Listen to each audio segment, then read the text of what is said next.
Je crois que c'est un très très beau message que de récompenser aujourd'hui la ville et les habitants de Lampedusa. Je suis très honoré que ce prix de la Fondation Daniel Mitterrand, j'ai pu le remettre à un représentant de ses habitants.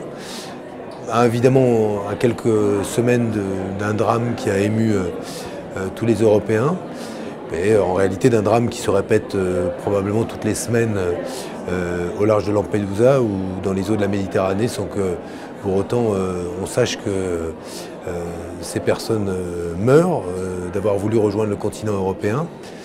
Je crois que dans les combats de Daniel Mitterrand, s'il y avait la conviction que l'Europe était importante, elle militait aussi pour que l'Europe ne soit pas douce avec les capitaux et dure avec les hommes. Or, ces frontières qui existent aujourd'hui aux portes de l'Europe sont sans doute nécessaires, mais il est aussi incontestable que le projet européen doit être un projet intégrateur, un projet ouvert sur le reste du monde et qui ne soit pas plus doux avec les mouvements de capitaux qu'il ne l'est avec les mouvements migratoires et les hommes, surtout quand ces hommes et ces femmes sont pauvres.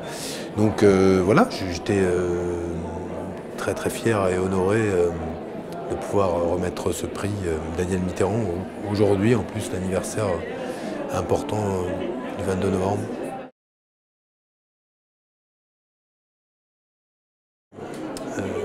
Il y a un combat emblématique, celui de l'eau, mais sa trace va évidemment bien au-delà. D'ailleurs, le fait qu'elle réussisse aujourd'hui à réunir des générations très différentes, à la fois sur ce combat emblématique de l'eau, comme un bien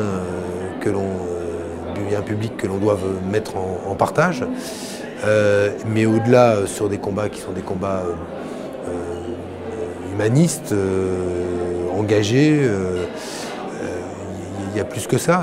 Et moi, je me souviens avoir vu une assemblée de jeunes militants de gauche se lever au terme de son intervention, non pas en raison de son nom, mais en raison de son combat. Même si son nom, elle le portait avec beaucoup de fierté, mais ce qu'elle irradiait, elle, au-delà du nom qu'elle portait, c'était les combats historiques de la gauche. Moi, j'ai pas du tout ce réflexe, qui peut être parfois celui des partis politiques, des gouvernements, des institutions, qui est un réflexe qui consiste à se rétracter sur soi-même dès lors qu'on voit apparaître tous des mouvements qui reposent sur des formes d'interpellation modernes, populaires, non contrôlées et pas forcément contrôlables, telles qu'on en voit apparaître beaucoup aujourd'hui. La réalité, c'est que le dialogue, il est évidemment toujours possible, et que les formes de ce dialogue, elles existent, avec une société en mouvement, une société mobilisée. Mais on a tout à gagner dans une démocratie à ce que la société soit mobilisée. Parce que quand elle est passive à l'égard de la démocratie, elle se la prête évidemment le terrain à la montée, tôt ou tard, d'une forme de colère sourde qui peut se traduire par la victoire des extrêmes, et notamment des partis nationalistes et d'extrême droite, comme on le voit en Europe. Donc moi, j'accueille avec beaucoup d'intérêt ces formes de mobilisation, parce qu'une société mobilisée, c'est une société qui vit. Voilà.